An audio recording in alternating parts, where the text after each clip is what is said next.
Il y a les distributeurs de chocolat chaud, de gâteaux et depuis un an, dans cette résidence universitaire, il y a des distributeurs de protection hygiénique.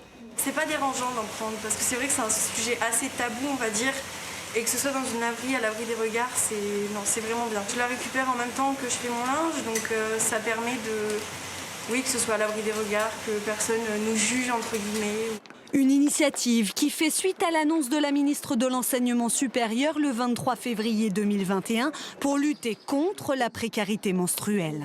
On installera des distributeurs de protection périodique entièrement gratuits dans des lieux de passage. Au Crous de Limoges, une quinzaine de distributeurs ont été installés il y a un an. Une réponse aux difficultés rencontrées par les étudiants pendant la Covid. Il est ressorti que la précarité menstruelle était très prégnante parmi les étudiantes, dont certaines n'avaient pas les moyens de s'acheter des protections périodiques. Ce qui entraînait parfois de l'absentéisme à la fac. Certaines restent chez elles pendant une semaine alors qu'elles ont leurs règles, parce qu'elles n'ont pas les moyens de s'acheter des protections périodiques. En une année, le Crous a dépensé 25 000 € pour approvisionner ces machines. Quand je vois le succès que ça a rencontré, puisque effectivement il faut réassortir les distributeurs très régulièrement, je me dis que finalement c'était quelque chose de très utile. À l'université, les distributeurs devraient arriver dans quelques mois. En attendant, depuis janvier 2020 déjà, des kits hygiéniques sont donnés lors des consultations médicales.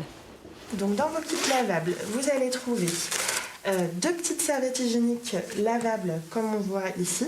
On dépense quand même beaucoup par mois pour des protections que toutes les femmes doivent utiliser maintenant. Du coup, c'est une bonne initiative de permettre d'en donner gratuitement. Car il faut compter environ 10 € par mois pour se protéger. Alors ces initiatives sont les bienvenues, d'autant qu'ici, elles sont couplées à des conseils pédagogiques. Il y a des patientes qui pouvaient m'avoir dit utiliser par exemple le tampon toute la nuit, le même tampon, donc le porter plus de 12 heures, ce qui est un risque infectieux et donc le risque de syndrome du choc toxique.